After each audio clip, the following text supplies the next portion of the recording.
Sinamantala ng Transportation Department ang panahon nitong Semana Santa para magsagawa ng pagsasaayos sa ilang linya ng tren sa bansa. Kasabay nito, tiniyak din ng mga ahensya ng pamahalaan ang ligtas at maayos na biyahe. Ngayong Semana Santa, may report si J.M. Thompson. Isinagawa ng MRT-3 ang taunang preventive maintenance bilang paghahanda sa muling pagbabalik serbisyo. Tinutukan na ang maayos na kondisyon ng communication system, kabilang ang CCTV, public address at telephone system sa mga estasyon. Layunin nito na masiguro ang malinaw na anunsyo at direksyon sa mga pasahero, pati na rin ang seguridad sa mga estasyon.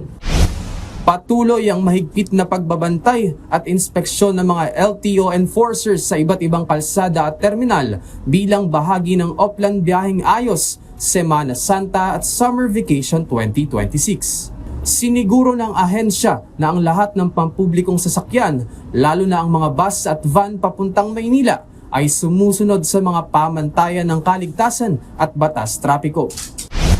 Umarangkada ang programang Libreng Sakay, tigil pasada ng Philippine Coast Guard sa rutang Monumento papuntang PITX at pabalik.